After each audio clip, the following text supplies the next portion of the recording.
Water History, episode 186, Thursday night after Labor Day. Richard, what's going on? Just a lot of reactions to some popular podcasts that should have had a proper historical setting and background, but didn't quite go there, in large part because of the interviewing style of the host. In many cases, in fact, in the case that we're going to focus on at the beginning of today's show, that will relate to something that we haven't talked about at length, and that is the historical Luther and why perceptions of Luther as mainline Protestants hold them today are baseless and apocryphal to the point of being almost a kind of 180 ahistoricity in terms of their error. Wouldn't it be cool if you could have pinch hitters for podcasts? 30 minutes into a Yes, convo, Rich, I'd go get a bat. yes, that'd be great. Bring Yeah, that bat here. just tap out Tucker and tap out Joe Rogan or tap out. I wouldn't tap out Tom Woods, but he did allow Tom Woods allowed Michael Malice to host a show for him one day. That'd be pretty cool. But on top of that, I mean, some of the most successful radio programs are the ones that have the most substance in the past have done that. Jimmy Dore right now has some woman who's pretty good actually subbing as his host. And then I was trying to think, oh yeah, well Tom Woods gained notoriety and fame not so much because of his great historical works, but because in the midst of writing them in the 2000s, he would sub in for Peter Schiff on the Peter Schiff show. And he did such an admirable job that he was a frequent guest host. Well, tell us about this one.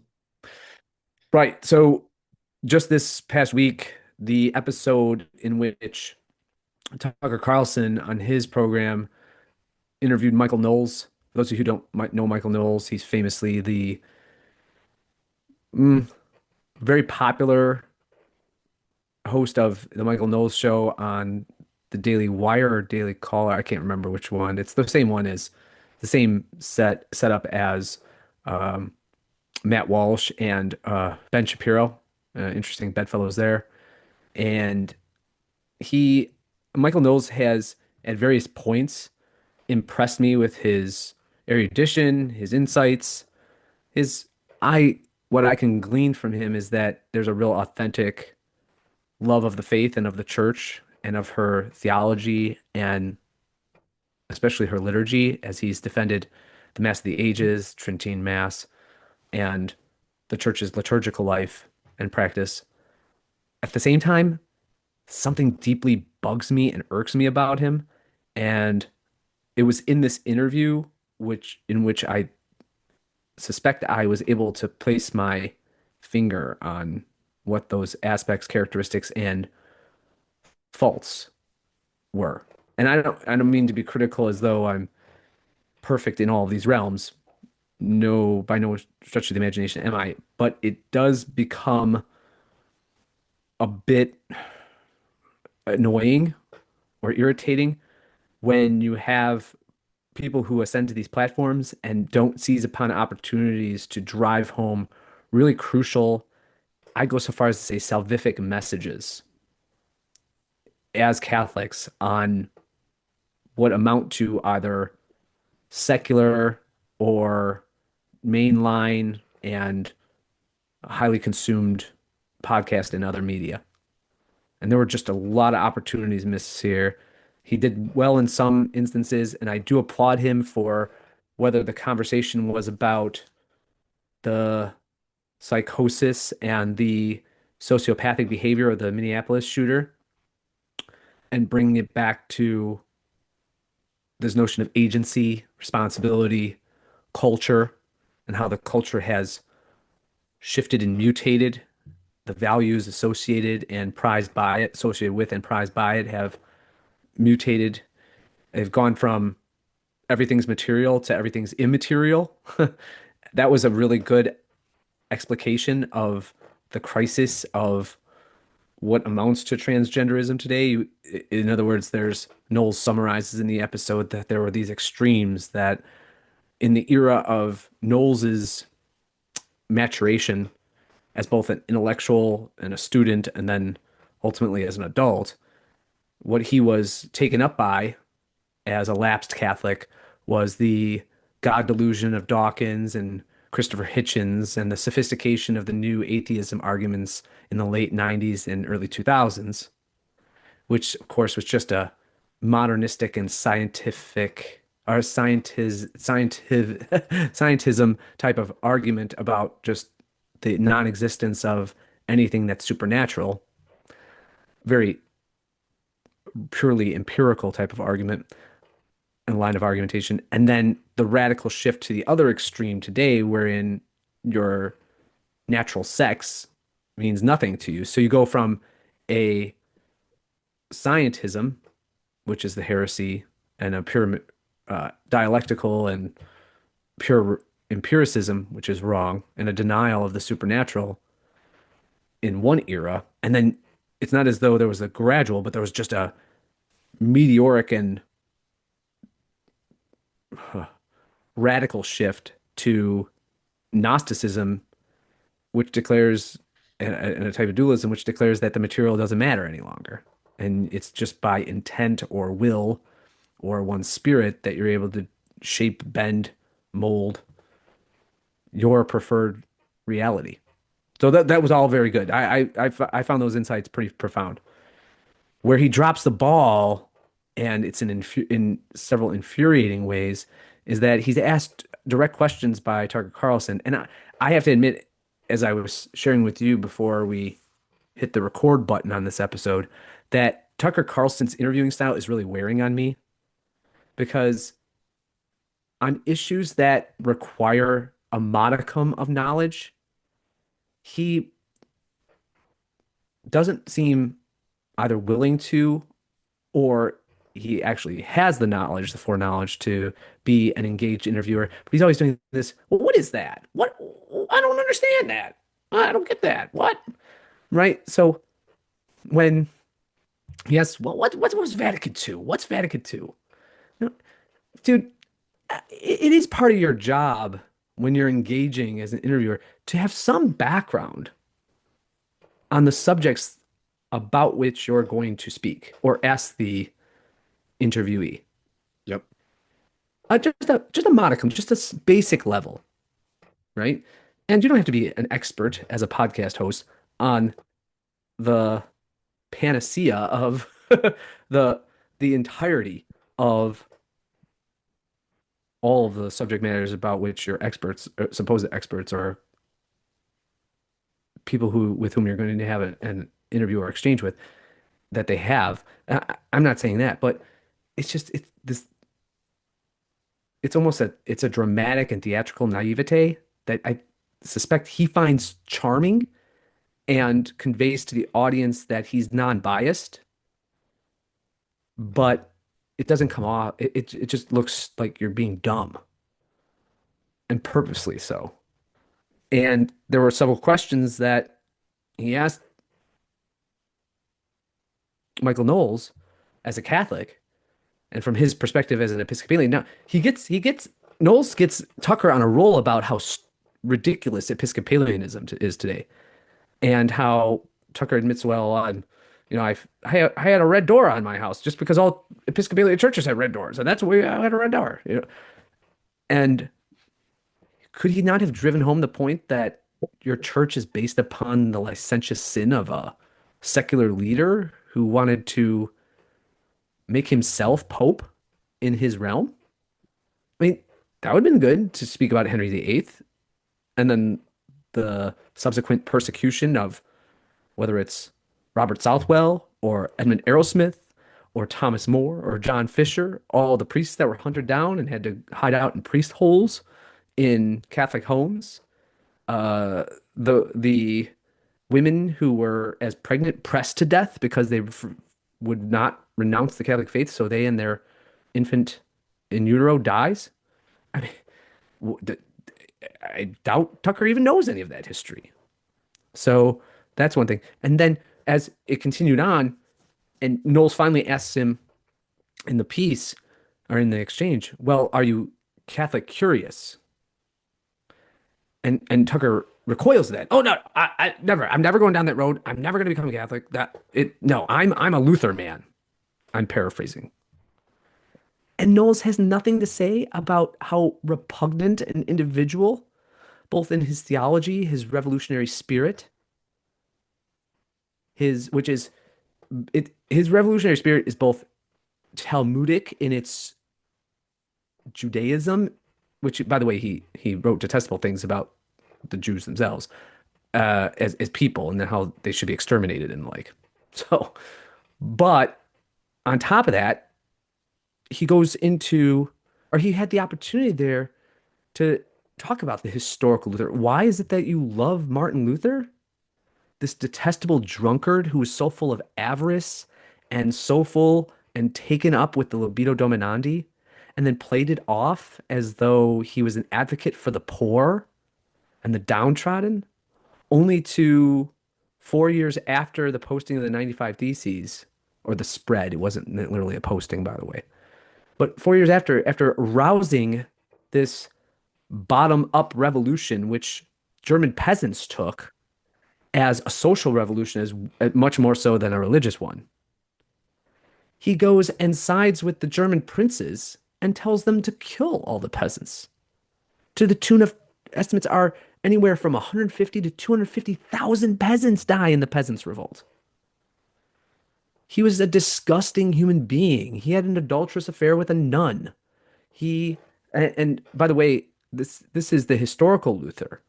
I mean, just wouldn't you have to retort to Tucker Carlson when he says he's a Luther guy? It's like, well, did you know that the contemporaries of Martin Luther, and these weren't just Catholic apologists, but contemporary like the Scotsman, this man named James Lang. He was a 16th century Scottish historian who was a contemporary of Luther, and he wrote a whole book about the true life of Martin Luther. And it was then taken up again by, in more recent times, this Benedictine priest who wanted to look at what were some of the extant polemics at the time of Luther and some of the very, what we call historically based and evidentiary claims about him. So Lang in his book, and then subsequent to that in our own time, in our contemporary time, Father Nixon, who's an Australian Benedictine, by the way, he wrote that Luther's claim that he was trying to, and Tucker even brings this up, well, indulgences are just dark and evil. Well, he doesn't even know what an indulgence is. And couldn't Knowles at that time say, well, do you know what an indulgence is? Right? It's not a golden ticket to heaven thing that most Protestants feel and have been taught it is. So Luther is said by Lang and then resubstantiated by and reasserted by Father Nixon that he was driven by personal ambition. I mean, he was really ambitious and wanted to be ascend up the Catholic hierarchy. And when he was blocked because of his youth and lack of qualifications as a theologian in Erfurt and Wittenberg and the like, well, and when he saw that the Dominicans, like Tetzel, unfortunately, with his erroneous preaching of indulgences, were very successful in raising money. Well, he was motivated to bring the Dominican order down. And this is what is so fascinating, too, and maybe I'm a bit defensive as a former Dominican too, is that what Lang and Father Nixon bring up is that Luther's revolution is really one against Thomism. It's against the scholastic theologians of the Middle Ages. And Luther was really steamed by what he found was, in essence, a very Aristotelian and to other people very convincing argument about the goodness of created material. So he's very much along the same lines of Gnostics in this sense, because and Cathars and Albigensians in the past, the same Manichees who captivated and moved Saint Augustine before he became a saint, into their disgusting heresy. Where these doctrines are just later taken up by Luther, and that's what's really the behind the guise and the motivation of his actions. I mean, he had a vicious temper, Martin Luther did. He swore and was extremely vulgar, and we have these firsthand accounts of his bouts of drunkenness and debauchery as he traveled throughout Greater Germany and different areas of Europe, promoting this heresy and these attacks on the church. And the book further alleges, this is the Lang book, that Luther, and this is we have extant materials from Lutheran contemporaries, both for and against Lutheranism and the Reformation itself, that Luther claimed that he had nocturnal conversations with demons, and he didn't know if they were real or imagined, but he was said to regularly commune with them. And I don't know about you, but that seems to indicate that he's not like Saint Anthony in the desert wrestling with demons or defeating the devil through his acts of penance and almsgiving and virtue, but that he's very much a force in their stead. He was constantly blaspheming Christ. He would uh, throw out blasphemous phrases. He rejected eventually, although he uh, would write different things, and he was very inconsistent about this. But he would have these screeds against the Eucharist eventually, and against the sacraments. Of course, we know he is said to have been conceived out of wedlock, and possibly through his mother's seduction by an evil spirit, disguised as a handsome youth, which is really a sensational claim, but it's possible. And then the book further suggests that Luther's actions led to a grave distortion of the gospel. It's clear because he just took out various books and passages that he found problematic to, of course, fit into his own theology. So these are the terrible things that he was engaged in, on top of fomenting a revolution and then causing the death of 200,000, about 200,000 peasants. So this is the guy that is keeping Tucker Carlson from engaging with Catholicism. So it just seemed like a missed opportunity. And then there were other parts with Knowles where the two things that really irritated me was that he doesn't quite answer correctly about Vatican II, and then how he even goes so far as to say that the council really clarified things about soteriology, justification, proper life as a Catholic and the church in the modern world. Okay, yeah, no, that's not going to fly because that's just ahistorical in itself. And then there was just a sense of, and this happened too when Knowles was in a in a dialogue with Charlie Kirk about Catholicism, and Charlie Kirk just ran right over him. And Knowles wants to be friends with everybody, and that's why when you have these discussions about Trad Inc., yeah, Trad Incorporated, traditional Catholics who rely upon or have their primary, if primary, or if not secondary, means of revenue and livelihood based upon their discussions or channels uh, as they discuss matters in the Catholic world or sphere or what's going on in the church, that they have this tendency to really make decisions based upon the marketability of, or what they perceive as marketability, not necessarily, and this is where it's key, this is not by any stretch of the imagination an attack on the marketplace, but it's not often a response to what the people who are listening want to hear or want to find out and be educated upon, but rather what their donors are telling them to do. And you just get the sense that Knowles is a late generation X boomer revert. And so the other thing that bothers me about the way he presents Catholicism, and this is, I always have this sense because I was told, oh, this is about 5 or 6 years ago, by a former student of mine who went on to become a diplomat in France, and he works for the State Department in Paris.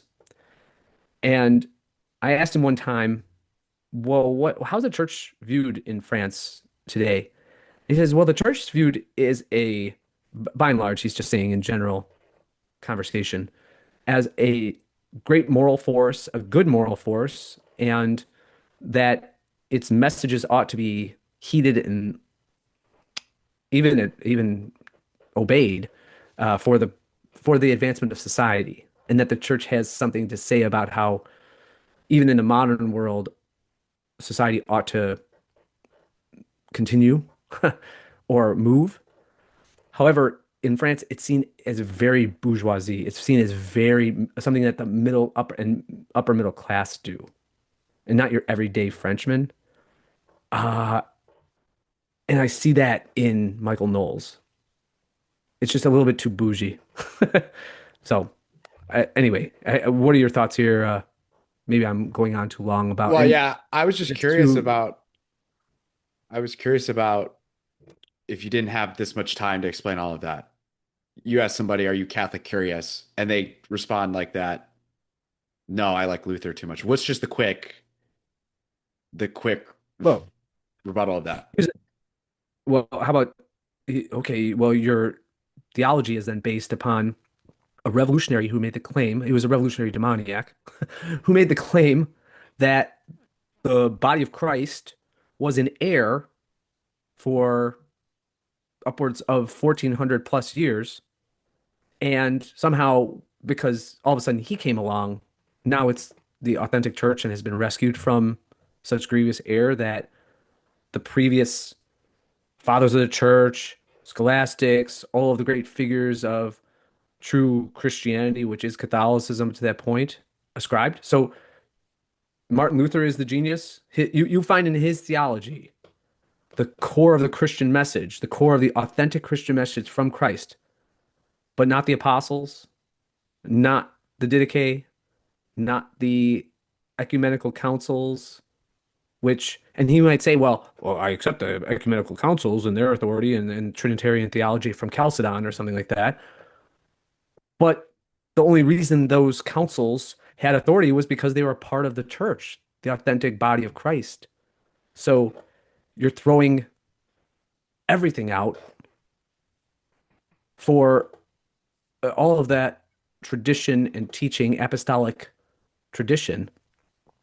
You're throwing all of that out because you're what? Going to follow an ambitious demoniac who was an utter Pharisee in his life and hypocrite, denouncing the excesses and avarice of churchmen of his day, and yet he himself was blasphemous and disgusting in his behavior and lustful and adulterous. Go for it. Go for it. If ultimately you're going to have to make the decision that if your hangup is that, as Tucker even points out, it's like, oh, I didn't like Pope Francis, and this whole papal supremacy thing or papal infallibility thing is really hard to swallow when you have a bad pope, right? And Knowles goes, well, I mean, he's not the worst pope we've had.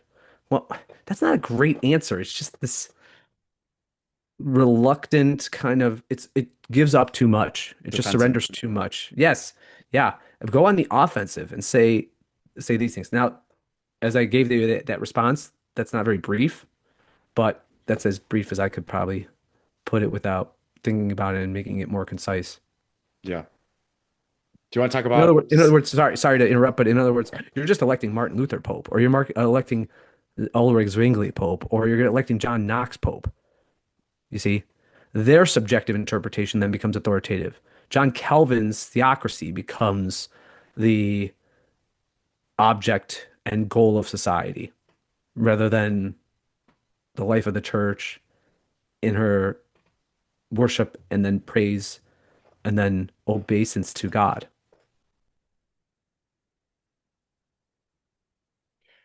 I feel like we're starting to bring up Supich every week. I wish we couldn't. I wish he would just shut his mouth, his Freemason mouth, but Freemasons have a hard time, right? Especially when they're ensconced and put in place and have infiltrated the church in such high offices. They have a hard time shutting their mouths, especially when there's truthful and authentic and holy challenges to their authority and to their revolutionary and destructive goals and objectives. So he's getting Cardinal Stupich has to put down the fork there, doesn't he too? He's getting pretty fat in his what should be his retirement, correct? I was thinking that too. Mm. Cardinal Of course, Supich. sorry. This I was reflecting upon. Speaking of Pharisees, I remember when he was elected and, or he was appointed, forgive me, by Pope Francis to replace Cardinal George. And just two things. At his installation mass, of course, Cardinal George was there and in retirement. And Supich had the real temerity and the just utter vicious rudeness to, during his homily, turn to Cardinal George and look at him in this very dismissive manner and say, "This is the new springtime of the church. The springtime has finally arrived in the church in Chicago." You smug, arrogant, pharisaical, heretical dope to say that. How even if he was orthodox and thought Cardinal George was not up to his standard, just the audacity, the distasteful behavior that you would say that to your predecessor, right? And your fellow bishop. Just disgusting. Fellow cardinal, right? Well, eventual cardinal because he wasn't Supich wasn't at the time. Um, and then there was something else I wanted to bring up about Supich. I mean, there's just so much. There's nothing good about Blaise Cardinal Supich. Nothing good. I mean, I suppose from an essential point of view, he's made in the image of God uh, as a human person, and that's pretty much where it runs out. Oh yeah, the other thing I want to bring up was right at the beginning, he was famous for saying, the beautiful Cardinal residence, which is in the Gold Coast and has been the home of the Chicago Cardinals and archbishops for decades now. Well, we're going to sell that. We're going to sell that and give that to the poor. Has he sold it? No. Is he living in a humble apartment somewhere after selling that mansion in the Gold Coast, which probably fetched what, 20 million, $30 million at this point, That given the much? Oh yeah, because they were going to they're going to sell it to a high-rise developer at the time. I mean, I can only imagine what it's worth now. I mean, imagine if it was sold, you could keep some parishes open that place Supich loves to close, or schools that were viable schools and viable parishes that he's closed. I mean, the guy is an operative Freemason. Though at this point, if upon my death the Lord reveals all to me that I've wondered and been curious about, and he says, actually, Supich was not a Freemason, I will be stunned. Stunned. Justin Cardinal Supich on the Latin Mass writes, "Tradition is the living faith of the dead. Traditionalism is the dead faith of the living." Ugh. He thinks he's so smart too. That smug arrogance that just seeps from these bromides of his, these quips that have really no meaning other than to attack traditional Catholicism, the essence of our faith. Go on. So He this is adds, Michael Haynes writing from the Vatican. he adds Vatican II liturgy changes, quote, "were a direct response to the centuries of development that erroneously had transformed the Mass from a communal event into a more clerical, complex, and dramatic spectacle." That's why Cardinal Bunini and all these guys, right before the new missals put out, they wrote Eucharistic prayer number 2 on the back of a napkin at a restaurant the day before it was due. Yeah, that sounds like really deep theological reflection about how the liturgy should be reshaped from being a traditional, and arcane, and anachronistic, clerical, complex, dramatic spectacle. Excuse me, what's so wrong about being clerical, complex, and dramatic? After all, it is a representation of Christ's sacrifice at Calvary. Is there nothing more Protestant and heretical than to render it just a communal meal? Is he not striking at the very essence of the supposed source and summit of our faith? That's a Catholic cardinal, a supposed Catholic cardinal, saying that and emptying, eradicating from it the mystical nature of transubstantiation, the eighth day of creation, coming down to us and being the very nourishment for our souls through which we are able to participate, attain, and be moved by the graces that flow from reception of God Himself, soul, body, divinity, humanity.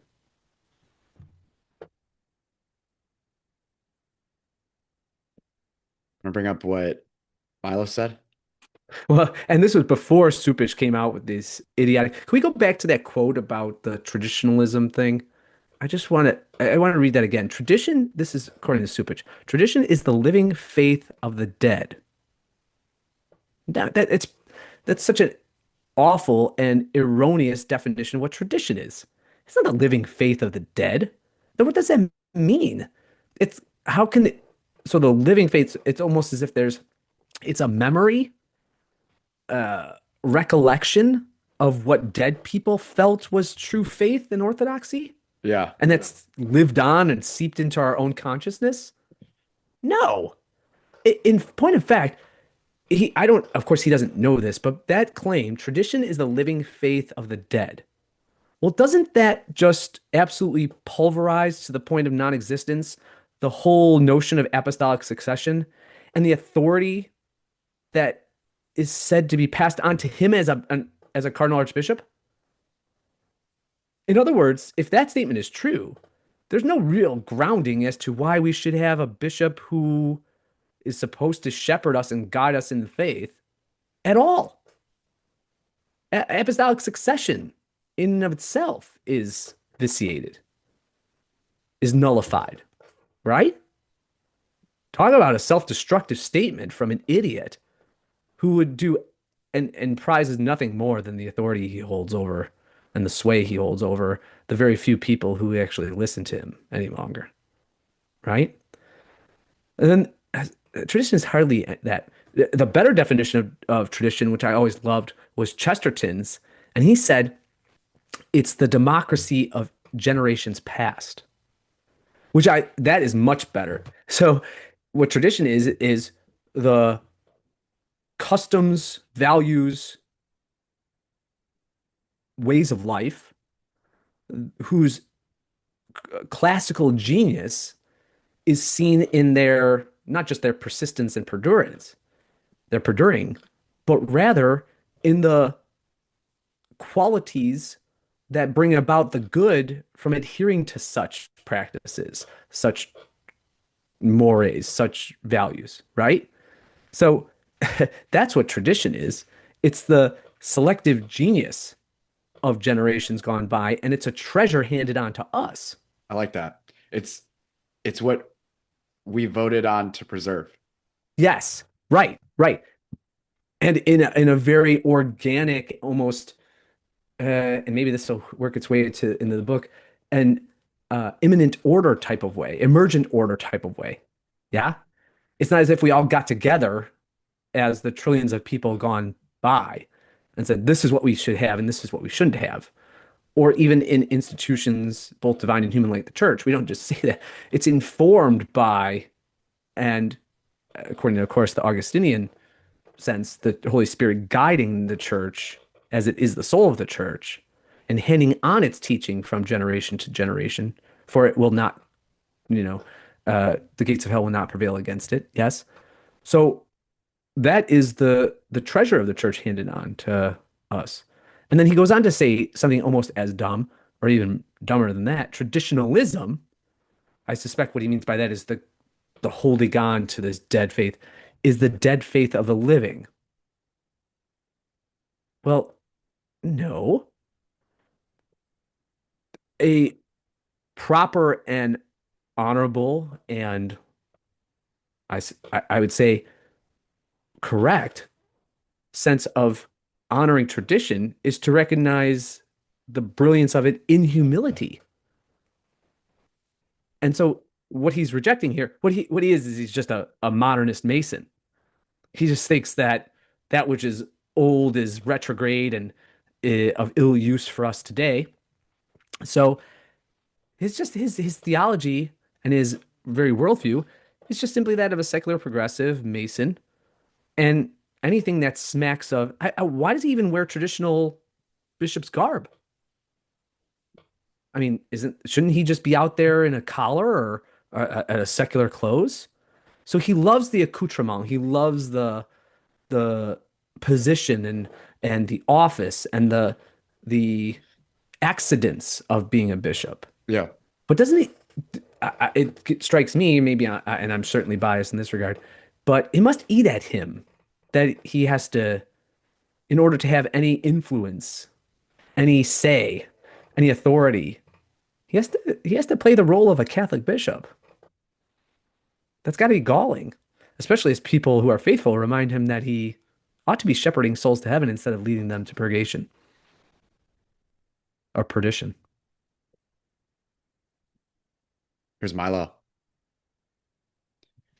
Catholic bishops in America are among the worst in the world, almost on par with Germany, and yet Catholicism is flourishing, especially among the young. Now, just imagine if we had heterosexual, God-fearing Catholics in miters instead of nasty old faggots. Yep. Well put. Yeah. Yeah.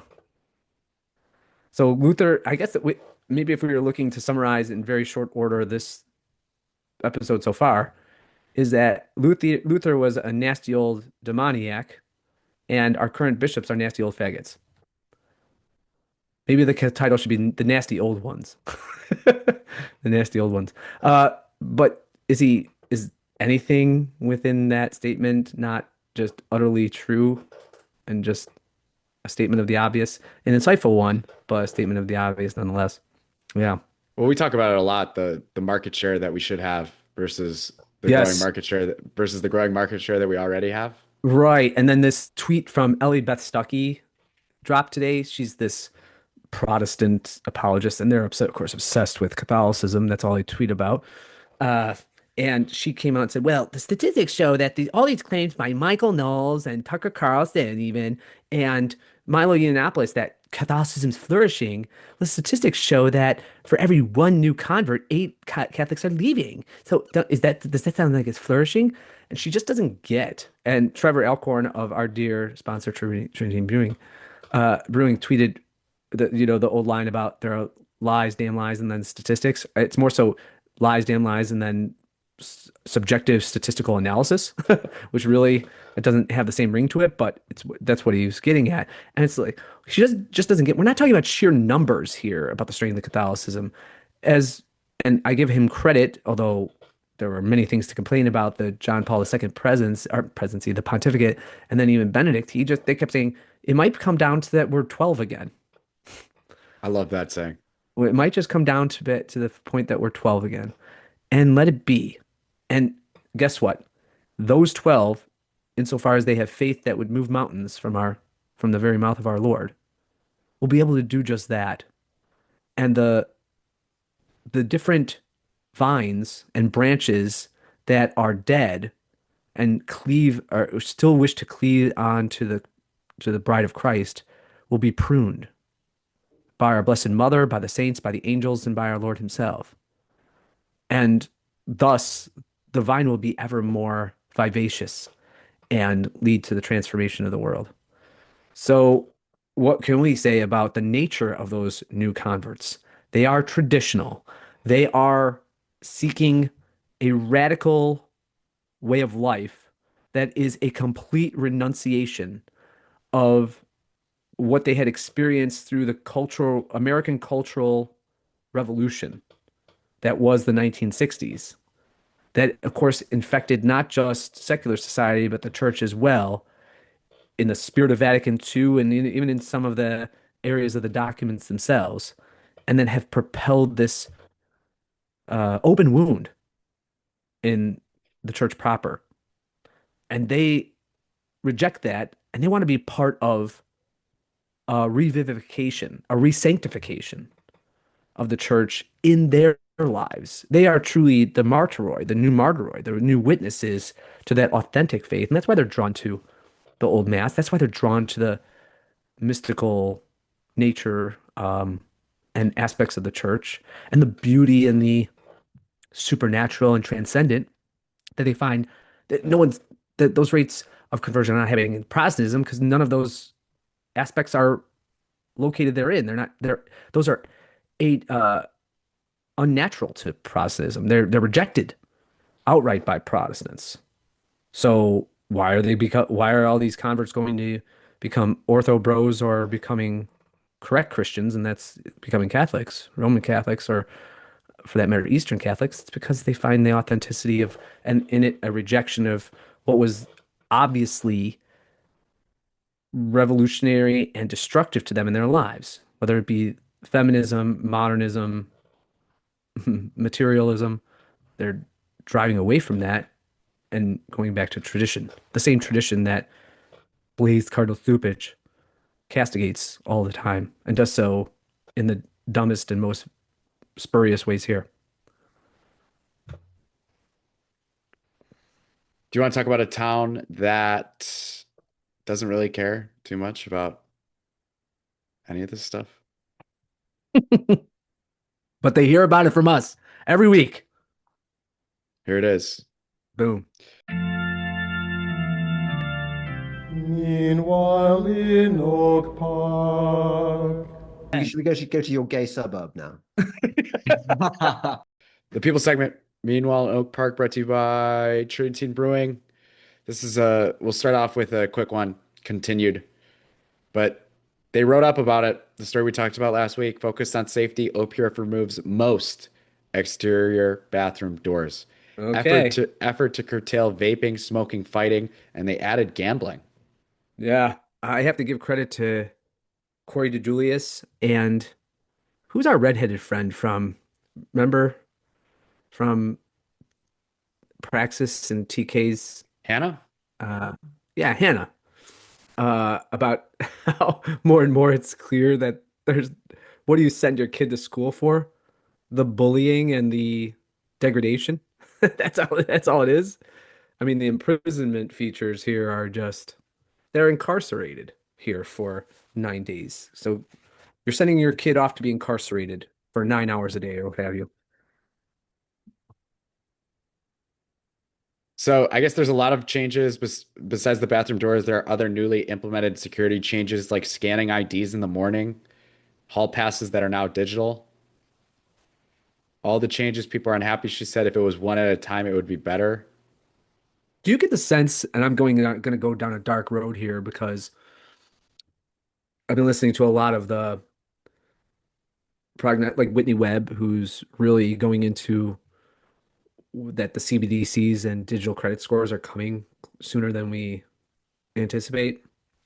But remember when Horace Mann and Bismarck and the educational reformers of the 19th century said, we're going to have this new Schule thing, school, and it's going to make good bureaucrats and soldiers out of, at least get them psychologically prone to going into those areas to be subservient and servile to the state. Well, do you think the new thing is that high schools with all of this technology, which is surveillance in nature, is preparing them to accept the surveillance state and totalitarian state once they emerge? 100%. Okay, that's the new thing. I don't know. I didn't want to say. I didn't mean to make that sound like I was making a profound point, but it just becomes all together more clear to me that it's just like the college dynamic, right? Send your kid off to college and they go there and you get the sense of, well, healthcare is kind of free, isn't it? Or I get a free gym membership and I can just I just look forward to the weekend to get drunk or stoned and I have this promiscuous sex life and this is what my life's going to be like. This is great for the rest of the and I do very little to no work. I produce little to nothing. Yeah, and then they go leave that with that expectation and they're saddled with destructive debt and no job and reality smacks them in the face so they become resentful. Kind of same effect. We could have spent $100,000 on sensors, but it doesn't stop the root issue. It notifies us after the issue happens. So, but Devitt said it was crucial for the district to place laser focus on student privacy. Quote, we were mindful about That's an that. interesting choice of word. Laser focus. The lasers are coming. Right? At some point, you're going to get zapped in the hallway for vaping or something like that. Right? That'll stop. That'll prevent the misbehavior. We were mindful about that, but we also gave them the alternative of the gender neutral restrooms throughout the school day. I haven't run into any students who have been asking for other alternatives. We haven't had any ongoing issues. Devitt said the district employed crime prevention through environmental design, a common approach to safety in schools and other public places. That approach is focused on natural surveillance to hear, see, or smell things that shouldn't be happening. Quote,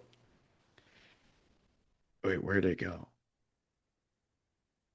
It Isn't that takes cool away that, the wait, perception that, wait a go second. ahead. Go back to that acronym is CREPT. Crime Prevention Through Environmental Design, CREPT. Isn't that cool? Like crept up on you? No? I I was, I, CPTE. Oh, yeah, if you, crept. Yeah. yeah, if you rearrange it, yeah. Hmm. It takes away the perception that this is okay to do inappropriate things or violate rules because no one can see or hear us, Devitt said. Here we go. We want the bathrooms to be a safe place and we want students to have privacy. That's why we have the stalls and we check the locks. There are a number of schools that don't have doors on restrooms. It's not a new concept. Mm. But Evanston did it. Yes, yeah, right. Oh gosh, if we could just do what Evanston does. There was a school in California that took the doors off. Right. It's not There's new less then. there's less fighting there. We're not the only ones. Right. After Oak Uh-oh. Park cut ties, state says flock safety broke the law. This poor company, man. I mean, don't get me wrong. It sounds like Flock could just be a subsidiary of Palantir or be bought up by Palantir at any moment. But I mean, you gotta wonder at some point. It's like, we're a surveillance company that we market to municipalities. You wanted us to put and install this stuff in there. You paid us to do it, and now we're the demons. We're the ones who are in the wrong. Wow, the fickleness of Oak Park is playing its hand here. In the aftermath of the finding, where Alexei Janulius announced that his office would be auditing the Illinois operations of flock safety, basically license plate readers in 10,000 different towns, including Oak Park. Quote, as a result of the sample audit that included a sampling of 12 local law enforcement agencies, the office discovered late last week that Flock did not have proper safeguards in place for data sharing, which was compounded by the fact that the company was running a pilot program with U.S. Customs and Border Protection, which Flock leadership was unaware of. This was uncovered as part of the Secretary of State's audit, and Flock has also since paused its pilot with CBP and other federal agencies, not only in Illinois, but nationwide. Earlier this week, Flock Safety CEO, who's got a tough job, wrote a blog post addressing the audit's findings. We clearly communicated poorly. We also didn't create distinct permissions and protocols in the Flock system to ensure local compliance for federal agency users, he wrote. In order to work with federal law enforcement agencies while remaining committed to the values of the communities across the country we serve, we are engaging in a coordinated project, engineering, and policy effort to ensure that each of our client agencies better understand how to control their sharing relationships. What are they aiming to do here? Are they becoming radical deconstructionists and federalists, or are they still gonna hang on to this weird notion that you can be utter nationalists and want centralization at the same time? Right? I mean, the do they not see how hypocritical and inconsistent their line of thought is? The federal government is either could do everything, right? uh, or it can't do everything. In fact, it could do little to nothing in the face of local community ordinances that say nationwide companies can't share data. Which way is it? Right? This is funny. Earlier this month, Chicago investigative journalism outlet Unraveled reported that a Palos Heights police detective had shared his login with a DEA agent last January. That agent, who served on a task force with the detective, then used the detective's login to pre preform unauthorized searches How about perform, you idiots? of Flock's Preform. Illinois database using immigration violation as the stated purpose for the searches. The outlet reportedly obtained text messages from a group chat with both the detective and the DEA agent via a FOIA request.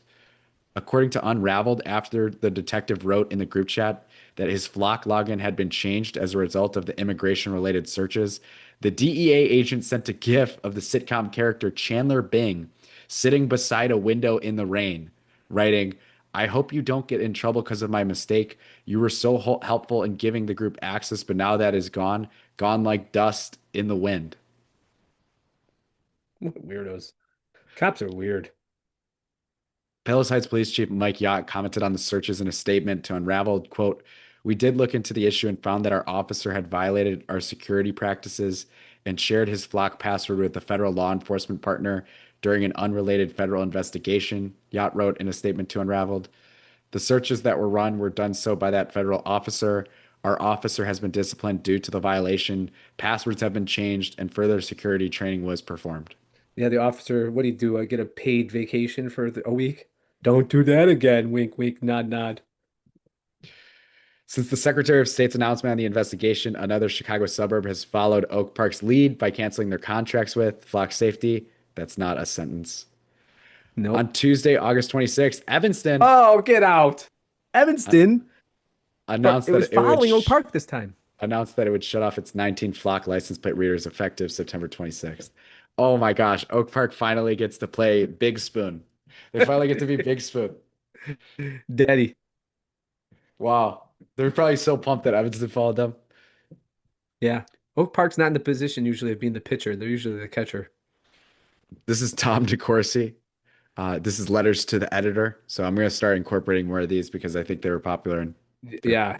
they might be fun. They're funnier and usually shorter than some of the Hmm. stories. The Beauty-Free Republican World by Tom DeCourcy.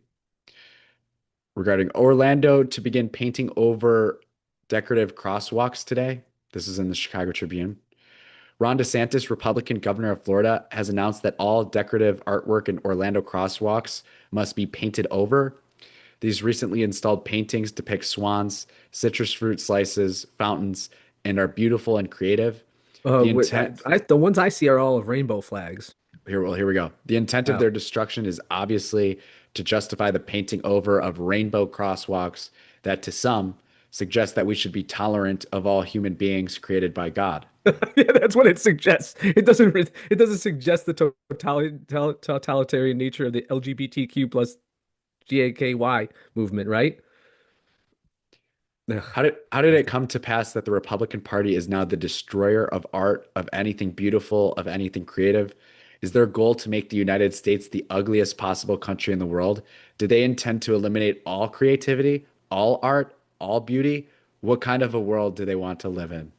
Wow. Yeah, because I hate being in the position of defending Republicans, but yeah, is it the Republicans that are out in European and American museums that are throwing paint and destroying precious works of art from centuries ago? No, those are the eco Nazis, right? No, Or they don't. that's MAGA. They're MAGA. Oh, yeah, who knew? Who knew? I knew they were wearing MAGA hats in Amsterdam when they're destroying Rembrandts. Yeah, are they all they want? All these Antifa people wanted to do. Notice the guy. Yeah, um, when Antifa took over, what was that thing they had in Seattle where they declared themselves independent? Shit, during George Floyd in 2020.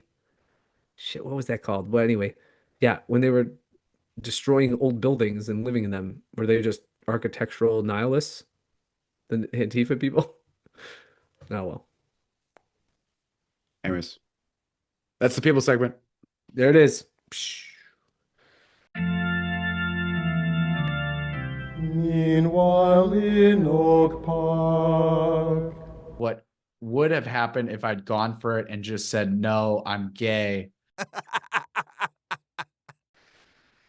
All right, Charlie, we hit a lot of bases today. Yeah. I'm happy with that. So, get your hands on some Trinity Brew. Although I drank during this episode the Quartermaster Jerry, which is delicious, the blonde ale. I highly, highly recommend the Bonifest Marzen, which is out for September and October to celebrate Oktoberfest, and the great Saint Boniface who downed the Dorian Oak. And boy, do we need more Bonifaces today. How you want to contrast? Think about Blaise Supich versus Saint Boniface. But after all, tradition, that's that's the faith of the dead, right? How far, by the way, how far is that comment from the inanity of Protestants when they say you don't pray to saints? You're not supposed to pray for the dead, dude. We don't pray to the dead. They're living. So they're saints. Just these really, really moronic statements. And there's our Catholic Archbishop of Chicago compounding them for us. Whew, what an idiot. Let us let the day come. We're liberated from this dope. I unfortunately think that we'll just get someone worse, given that Leo is just Francis 2.0. Oh, and by the way, all these things that are going on in Charlotte, and did you see that Charlotte bishop is now mandating that children become Eucharistic ministers? He's demanded that all parishes and pastors take out communion rails if they're still extant in their churches, refuses to allow communicants to kneel. Who? Wait, This at is all in all? Charlotte. Yeah. No, no, no, just to receive communion. Uh, yeah. Does he What? just say stand up? Yeah. All are welcome. Don't kneel. Don't be reverent during reception of the most holy body and blood of Christ. But and then of course you got the Weisberger dope in Detroit. Yeah. So who was the head of the dicastery of bishops when all these guys processed up? Oh wait, that was Robert Prevost. Hmm. That's a shame. I gotta look more into that Charlotte story. That really pisses me off. Oh yeah. So cheers. Stay Catholic despite your bishops. All right. Amen. All Hi, right. everyone. God bless. Peace.